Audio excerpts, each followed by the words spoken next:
Welcome to Reach, your platform to connect with other executive assistants and acquire game-changing knowledge and perspective. Reach is designed to inspire your workday, guide you through pivotal moments in your career, and transform you into the executive assistant you've always wanted to be.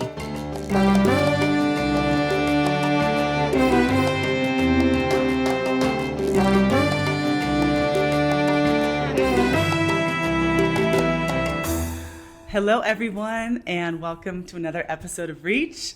This is your host, Jessica Van, founder and CEO of Maven Recruiting Group.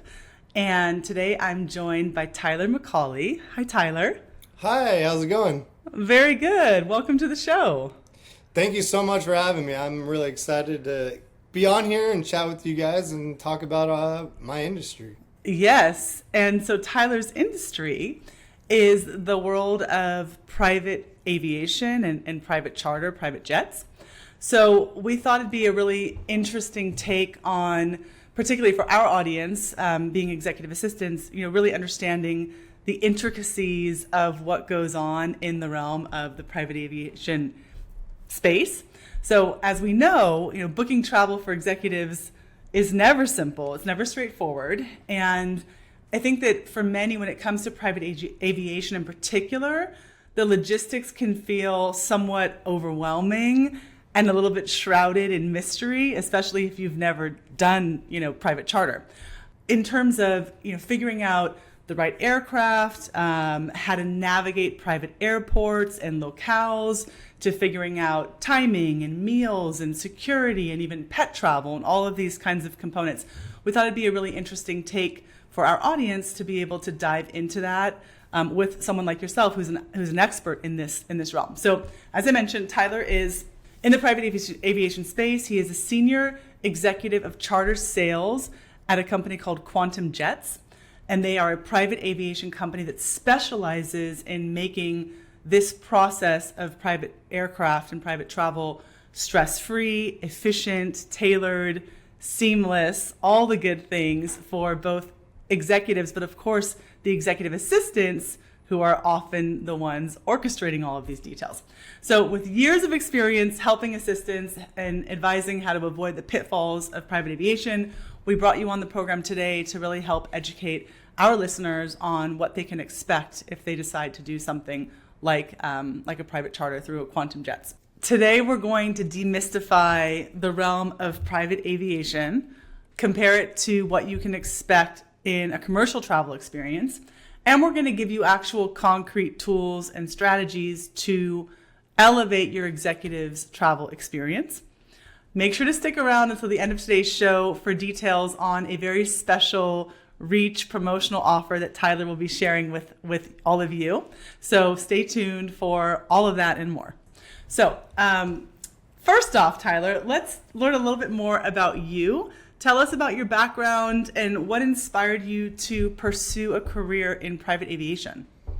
Absolutely. I grew up in the Bay Area, and I've always had a love of aviation. A lot of my grandparents and aunts and uncles and stuff were in military and did aviation things in their careers and stuff. And so I grew up with aviation, and I loved it, a lot growing up. And about 15 years ago, I looked into the possibility of being part of the private aviation industry. And at the time, there wasn't really an available option for me. And then 6 years ago, when I moved from the Bay Area down to Orange County, I came across Quantum Jets and, did the whole process of applying and talking to them and learning a little bit more about the space and what it entails, and fell in love with it, and just started my training from there. I mean, even to this day, after 6 years, it's a constant learning experience. I mean, as you can imagine, there's so many different moving parts and that kind of thing, but my passion really is with aviation and connecting with people worldwide. I get to connect with so many interesting people all over the country and help them with their very complex travel, requests. So it's really, really cool in that aspect of it. Yeah. And tell us more about Quantum Jets for those who aren't familiar with your organization and what you offer. Who are you and what sets you apart from other private charter services? Sure. So we're based here in Southern California. We're an Argus safety rated brokerage, which we're only one of a dozen in the country that can actually say that. So we really pride ourselves on that. But What was that designation? it's called Argus rated, safety rated. Oh, Argus. Okay. Yeah, it's a safety rated program. There's Argus and there's Wyvern registered. They're the two main safety vetted programs in the country.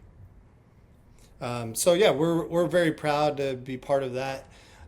We've specialized in on-demand charters, charter management, as well as sales and acquisitions of aircraft here in Southern California. Part of that management side is we actually manage a couple heavy jets ourselves. We have a G5 and a G550 all based here in Southern California. And of course, they travel all over the United States and international. So it sounds like, in addition to the elite safety rating and standard that you guys offer and have as one of your accolades, it sounds like there's also a technology component that you've incorporated into your service offering. Yeah, and I know we'll talk about that, a lot here later on. But yeah, our application that is now publicly available is really an industry changer for everyone. It streamlines the whole process. There's no one else out there doing anything like it, and it really makes it convenient for all aspects of it. So yeah. Well, and I think as we talk today, continuing to discuss the aviation industry through the lens of executive assistants and how this offering is beneficial to them and helps to really streamline and ease their load, I think is really important to highlight, because ultimately, I mean, I would assume a lot of your end users are executive assistants, and that is exactly who our audience is. And Yep. so, really understanding that and understanding how you can support them is really like the meat and potatoes of of what's interesting in this conversation. Yeah. So I'm curious to hear from you what you would say are some of the biggest misconceptions about the private aviation industry. Sure. The first one that really comes up a lot, and this is more with like first time flyers that might have the means to fly private, but right now they might just fly commercial. They are always under the misconception that, I can just book one seat on a private jet for the same rate as I'm paying for my first class seat.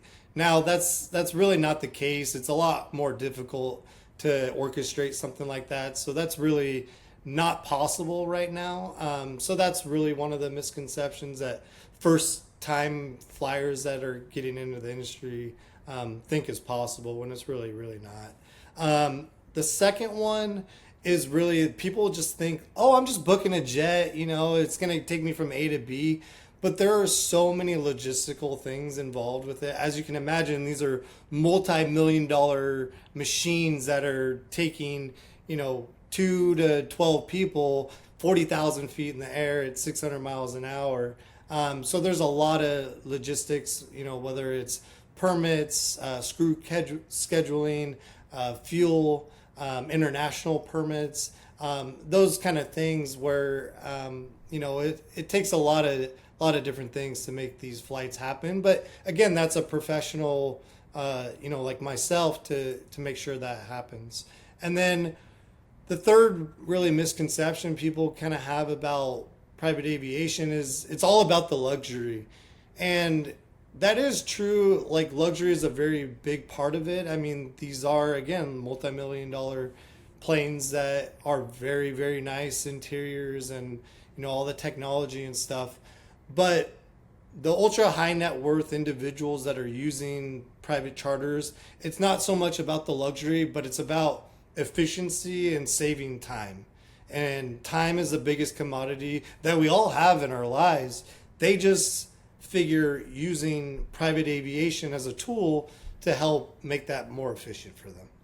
So how does private aviation save time? A lot of my clients, and this kind of goes in what we'll talk about later as far as commercial versus private, but where if someone has a meeting or, a dinner or some kind of event that they're trying to get to. And this is what I help with EAs a lot on their things. Say a client is flying from the Bay Area, they have a dinner in Las Vegas, for example, and they need to go to this event, but they need to get back that night for their family or for something else. They're able to, on a private jet, is fly, the Bay Area when they need to, get to Las Vegas, be on the ground for a few hours or however long they need, get back to the airport, back to the plane, and then back on their way home, and do a full day round trip kind of thing. So again, you're saving a lot of time in that, where commercially they wouldn't be able to, and they'd probably spend more time at the airport than they really would flying. So. Right. So if I'm hearing you correctly, there's this on-demand element of, I want to leave at 10:20 in the morning, whatever. I mean, obviously you need flight clearance and you need approval to I'm assuming to enter the skies. But that being said, you're not dealing with all the scheduling limitations, and also, and I know we'll talk about that, but it sounds to me too like all of the security protocols and all of the getting to the airport 2 hours in advance, all of that fun stuff is a non-entity, right? It's very minimal when it comes to private aviation, so that's one of the perks to it. Yeah. Okay. So, common criticism, Tyler, about your industry is its environmental cost and impact, and I'm curious what your reaction or thoughts are to that. Yeah, of course. I mean, that's a big topic in the news. It does have a footprint on the environmental thing, just as any form of transportation really does, right? But in the private aviation, just aviation in general, there are things that are happening that are trying to make it more efficient and, more positive for the environment. It starts with the technology of aircraft themselves, with the frames, the engines, and all that kind of stuff. The advancement is really, going down a path where these planes are able to fly higher, faster, and further on less and less fuel. So that's great to see. The second other thing that is real common is SAF fuel, which is sustainable aviation fuel. It's a newer type of thing that's in our industry, but instead of using your typical Jet A fuel for these jets, this sustainable aviation fuel is an alternative to that that just burns less emissions. And then the third thing is something that is a carbon offset program. It's something that we offer to our clients if they choose to. It's not very common, but essentially it's a math problem where people are, you're calculated based on the time and distance that you're flying, and how you can basically offset those carbon emissions through other means by planting trees or that kind of thing. Oh, so tell us more about that. What does that program look like? Yeah, so there's programs out there where it's a math problem. I don't know it right off the top of my head. It's pretty complicated, to be honest. But basically, it'll take whatever distance or time you fly, calculate that, and say how many trees should be planted, and then a payment is made for that program, and then the X amount of trees are planted to help offset those carbon emissions. And so your clients can elect to opt into that program if they want to? Yeah, and there's programs that we can present to them and offer that to them. Who is a typical client that you would service? And I'm curious to hear about how you support executive assistants in helping to facilitate trips on behalf of their executives or partners. Sure. So I have a wide range of clients, between me and my colleagues here at Quantum Jets, but, anywhere from the entrepreneur or, executive, but we do a lot of entertainers, whether it's bands or athletes, those kind of people all over the country with their requests. And then also another part of it is large groups. So anything over 12 all the way up to really 100, people can charter a large regional jet or even a wide body jet and move multiple people at once. So a really wide range of people that we help out with, but typical people are executives and other entrepreneurs, and athletes are a big thing. Okay. And you mentioned earlier that it's not possible to just sort of book a passage, right? A one-seat passage on one of these jets. So just so we understand, so when you're booking the jet, whether you're traveling for 2 people or traveling for 12 people, is it a set price? You're basically booking the aircraft, or as opposed to booking seats on an aircraft? Is that correct? Yeah. Okay. You're booking the entire aircraft itself. And so depending on the aircraft, and the passenger capacity, that's essentially your aircraft for that time is, so you can have whatever people you want on it. But yeah, you're booking the entire aircraft. Okay. So you can have as few or as many people as can fit for the same price.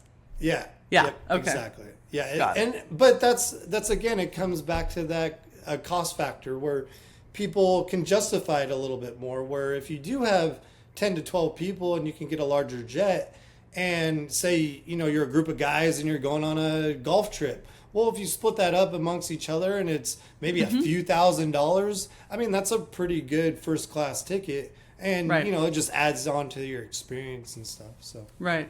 Yeah. So I think the other part is, how can you support an executive assistant? What are ways that you partner typically, especially on the more kind of short notice, last minute, complex? What ways can you support in that? Yeah, so with EAs especially, I tell them straight up, I was like, we are a team. You and I are a team. Like, I'm here to work for you. I don't work for other operators or anything. Like, I'm here to help you get your executive from A to B to C or back to A, or however needed and however complicated it be. But at the end of the day, I'm here to help you and make your life easier so that you look like a rock star to your executive.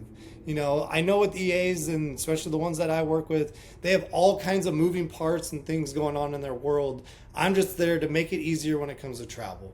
And that's my main thing. And our app and our technology that we've developed has really made that a seamless process and to really make their lives easier for it. Great. So they have a direct line to you if they're orchestrating things. Yeah, I mean, I'm available 24/7, on short notice requests, because there are times like, hey, my executive's stranded, because of a commercial flight, or this meeting came up or something like that. I handle those all the times. And so I'm available 24/7.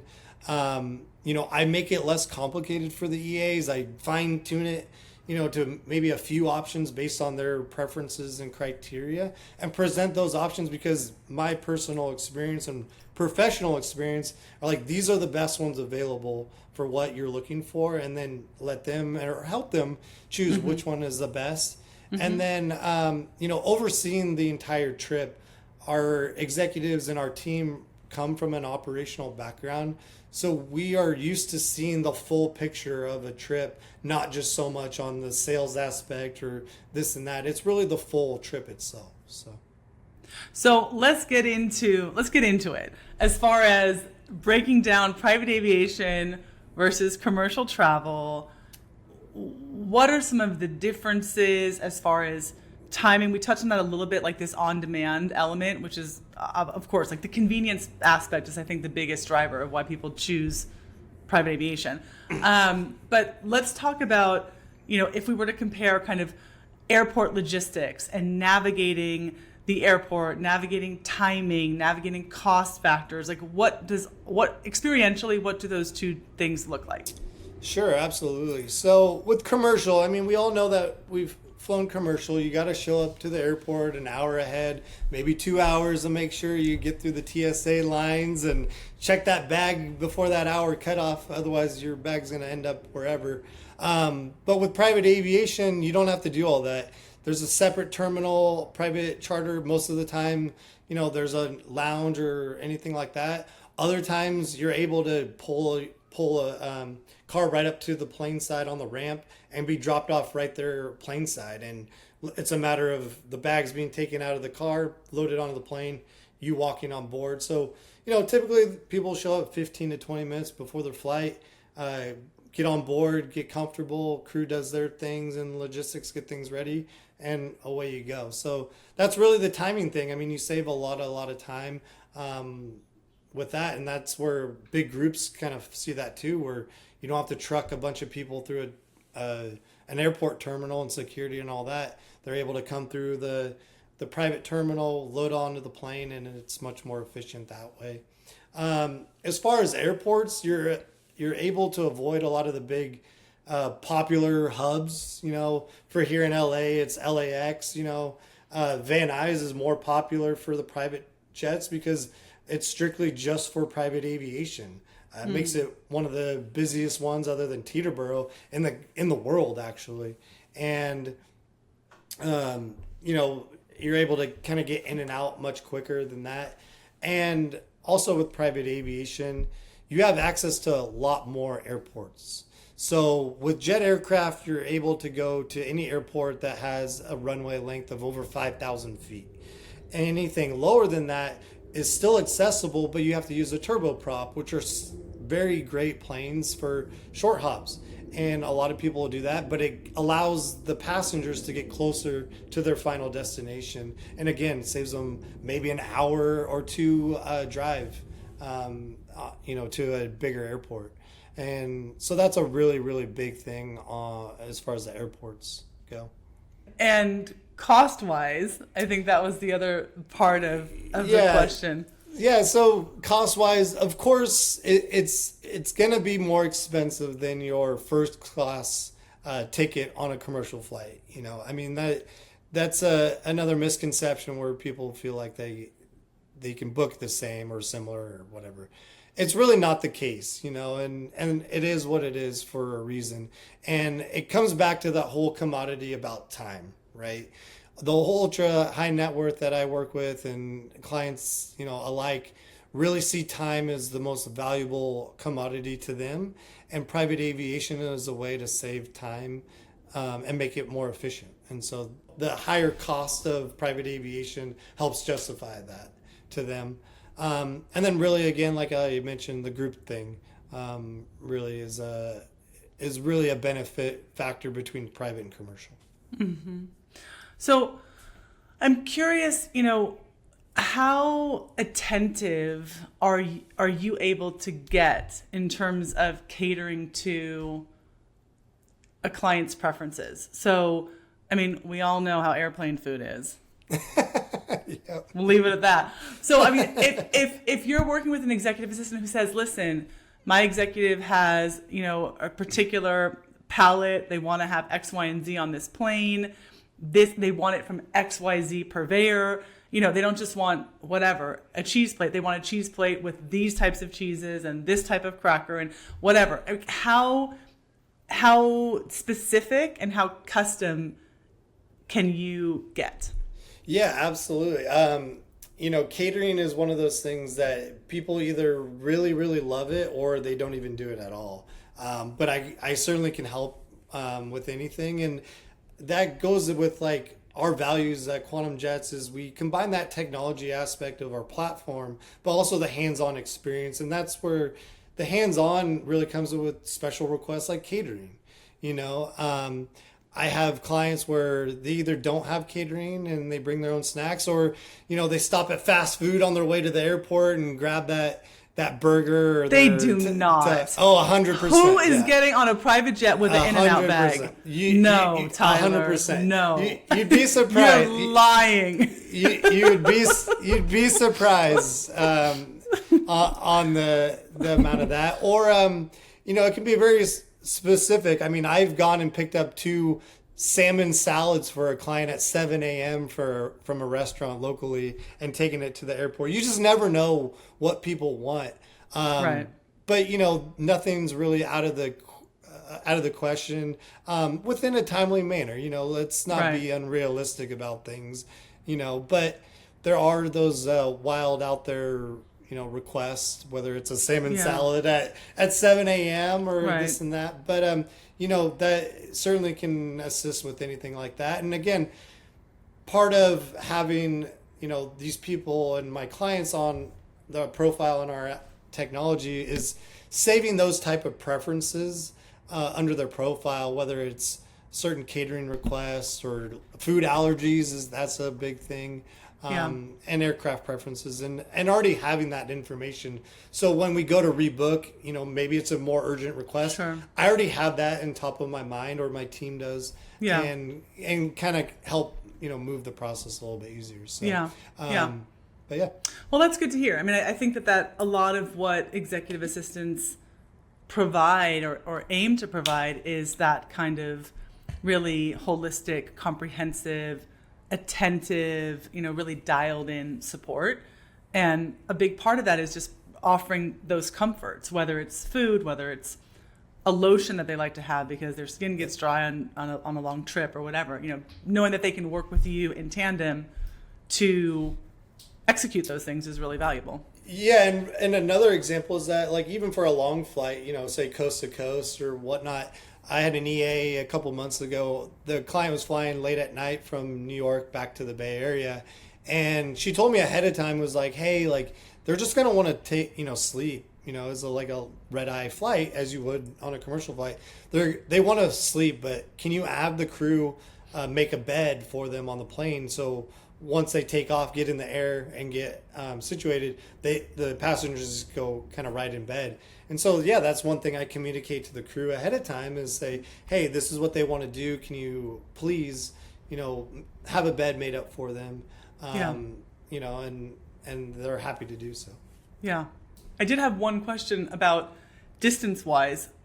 Are there limitations on how far Quantum Jets will go? Like, is it all domestic, or can you go internationally?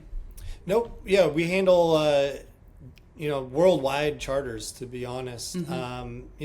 A lot of them are here in the United States. But I mean, we do a lot of inter-Europe flights. I mean, that's a very common thing, especially seasonally. But especially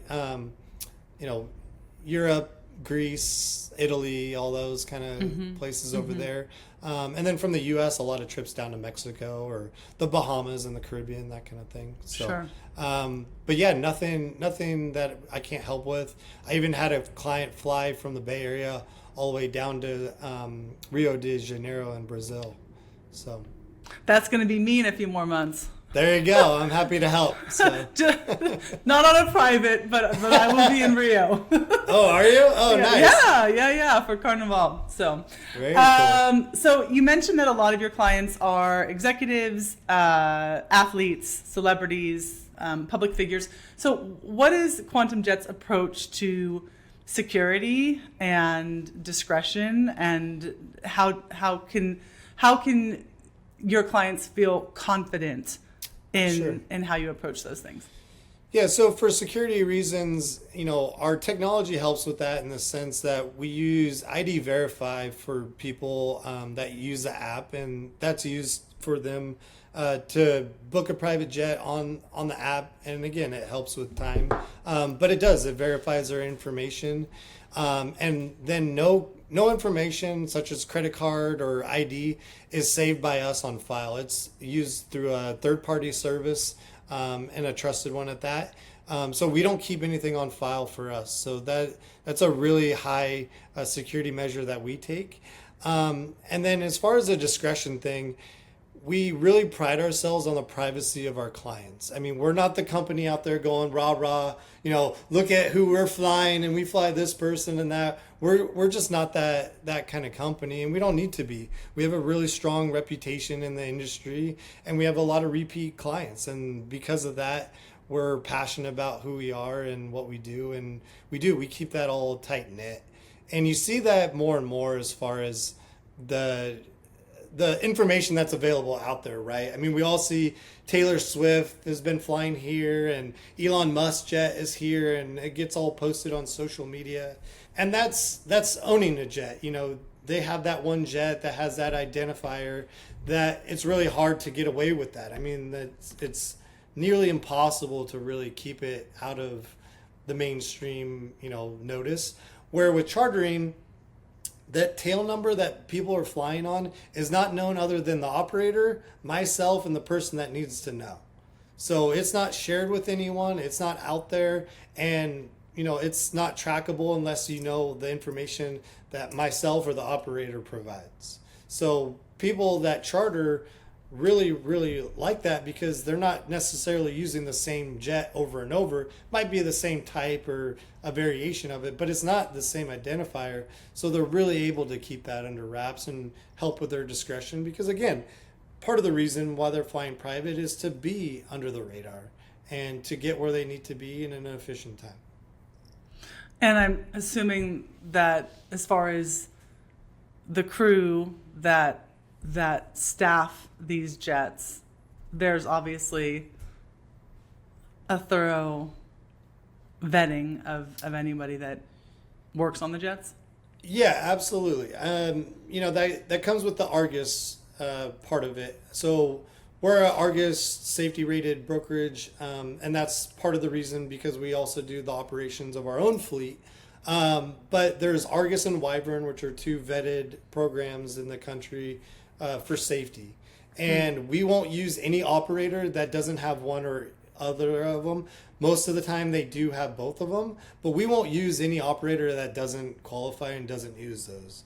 And we have a preferred network of operators and aircraft that we use, and we monitor that a lot. We have internal conversations of certain ones that, we've been, scheduled delays or this and that issues with, and we kind of put them on a red list or blacklist and just, all right, we're not going to use them, for a while or until we have a conversation with them down the road. But we really fine tooth our operators and stuff that we use for our clients. So how does the regulatory, I mean, you touched on this Argus designation, but how does the regulatory environment differ for the private aviation industry versus, for instance, a commercial industry in terms of both the pilots and the vetting of the pilots, but also just maintenance and safety regulation of the aircrafts themselves? Sure. Private aviation, they're heavily regulated by the FAA and the Department of Transportation, as does the commercial industry.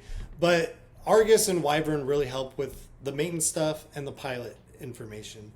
They track all that stuff. They really look into that, make sure you're following certain protocols and doing the correct jobs.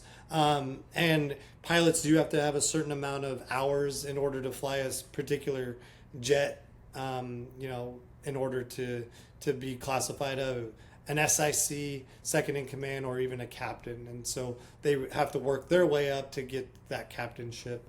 And so those are really the main factors that regulate it. So we touched on this, that there's, private jets come in many different shapes and sizes and offerings. So can you break down kind of the main options that you offer, and how would you help guide an assistant who's maybe new to this process? How would you help guide him or her into selecting the right aircraft for their particular journey?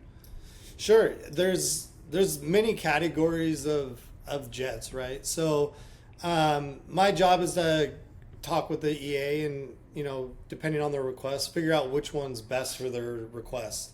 So at the bottom of the categories, as you will, are turboprops, and they're great for short distances, an hour or two here and there, and a little bit more budget conscious and stuff. But again, we always require two pilots. Our insurance and our safety requirements won't let us use anything other than two pilots for all of our flights. And in an unregulated industry, there are times where there are brokerages out there that will book charters with only one pilot. And again, that's just something that we will never, ever do. But turboprops are great for those short regional hops. Again, I mentioned this earlier, but they're able to get into airports that are less than 5,000 feet and could be a little bit closer to someone's destination. They don't have necessarily all the amenities and as luxurious things as some of the jets, but they make complete sense for a lot of people, and they're very, very popular amongst clients. And then from there, you step up to like a very light jet or a light jet. These are great for up to about 6 passengers comfortably. Can go 2 to 4 hours without making a fuel stop. But they're very, very nice jets. for even going cross country. I mean, they could do cross country and long trips with a fuel stop, but they're great. The next step from that is a mid-size and super mid. So a mid-size is good for about 8 passengers. They can go about 4 to 5 hours without stopping. More room for luggage and that kind of thing. And then super mid is something where you could go coast to coast. So you can easily go from LA to New York or Florida to the Bay Area, up to about 8 passengers, plenty of room for luggage, that kind of thing. And then after that, you jump up to the big boys and you got your heavy jets and your ultra long range. And those, can handle up to 16 passengers on some of them, capable of flying, up to 9 hours. With the ultra long range, you can fly up to about 12 to 13 hours using a third pilot even, which is something I did even for that Rio trip. But the heavy jets and the ultra long range, those are all the amenities you can imagine. A cabin attendant is usually required on those, not just for helping, make the passengers more comfortable, helping with drinks and service and catering, that kind of thing, but also a safety thing, and can help with any other requests. But that's kind of the range. And then after the heavy jets and that, you get into the regional jets and wide body jets, and those are for the larger groups, 30 passengers all the way up to a couple hundred. Okay, so it sounds like the most important things an executive assistant needs to communicate to you are, the duration of the trip, where are they going, because that's obviously going to dictate the craft, who's going to be with them, because we need to know how many seats are going to be occupied, and then like what level of amenities and service, Wi-Fi, just any kind of particularities that they might have for that trip. It sounds like those are like the real table stakes things that you need. I have a trip request template that I share with all my EAs, so anyone that downloads the app and reaches out to me, I'm happy to share that. But yeah, that's the main core, is really travel dates, whether it's a round trip or one way, the number of passengers, and if they really want Wi-Fi or not. Yeah. So what are some of the most common mistakes that you see for maybe an assistant who hasn't dealt with a lot of private aviation requests? What are some of the common pitfalls or mistakes that you see? So one of the things I see is they just kind of Google search it and they just go for the first one that they see.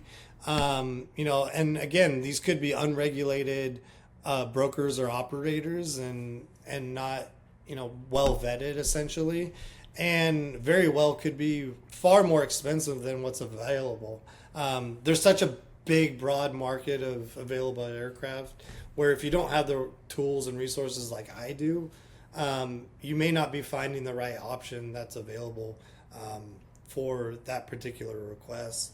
And then another thing that they really don't consider is runway length or luggage capacity, that kind of thing. Or, hey, they are taking their pets, and is that allowed on aircraft? Because some of these aircraft are privately owned, and they don't want dogs on it because maybe they're allergic or this and that. I mean, there's numerous things that could be possible, but they could book a jet that doesn't require or doesn't allow pets, and then you're kind of in limbo there.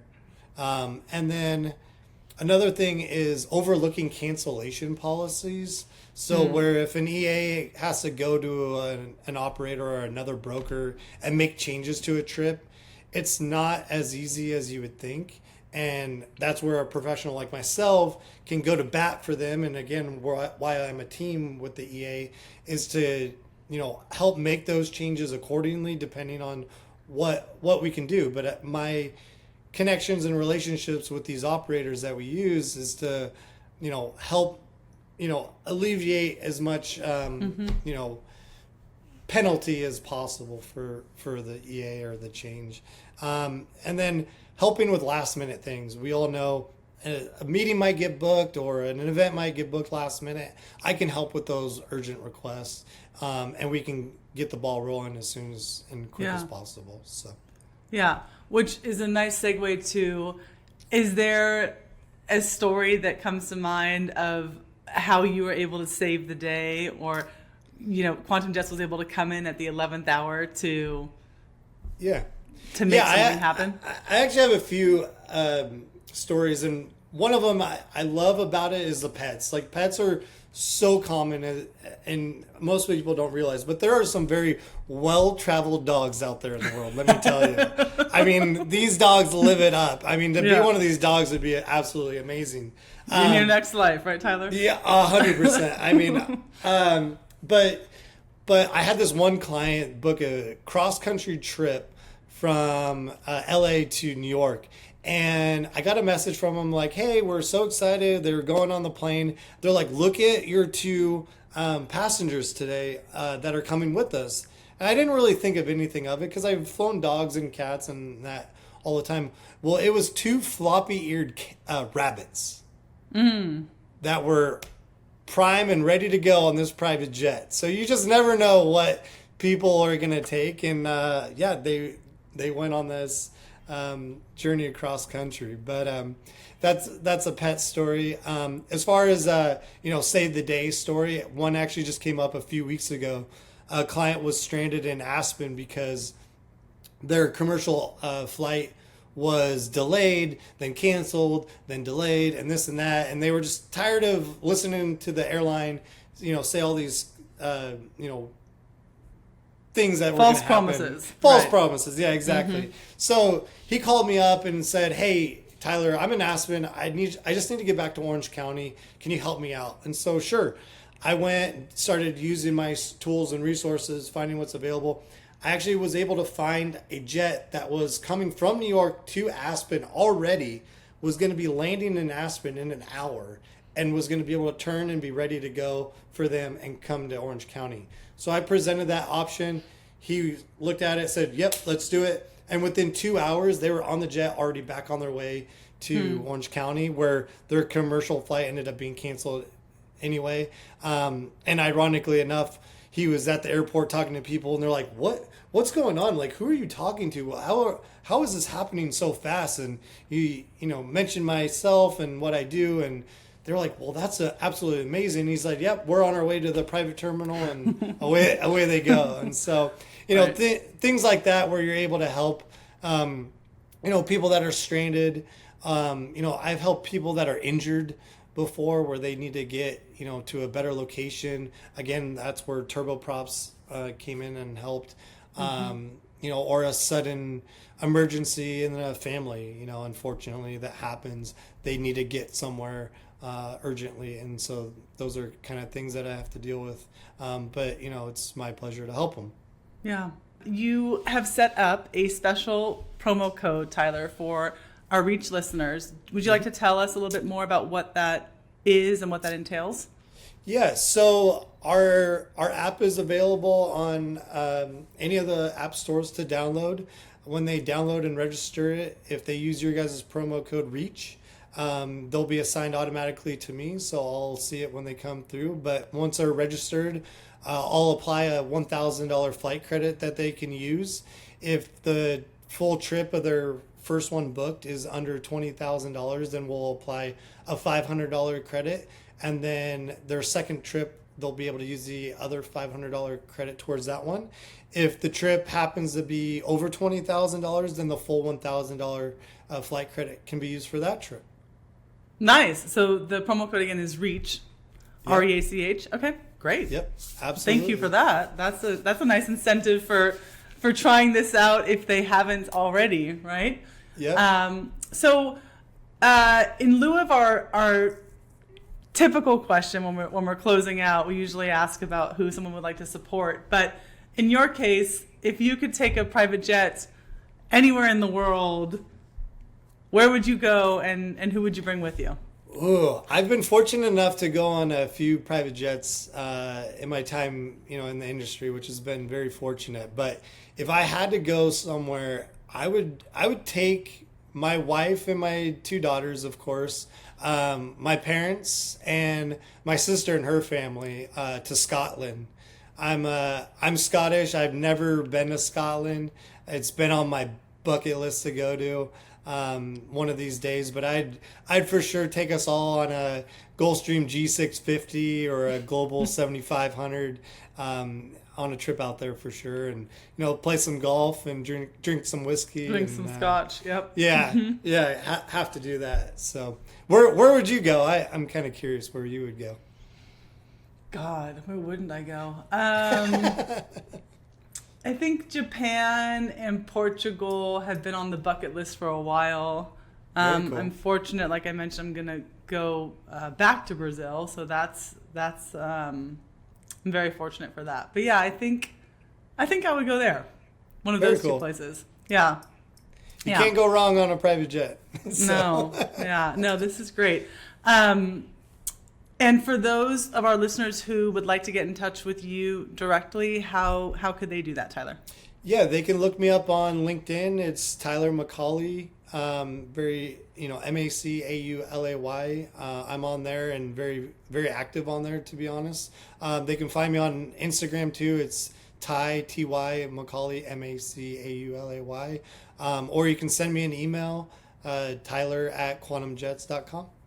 Okay, great.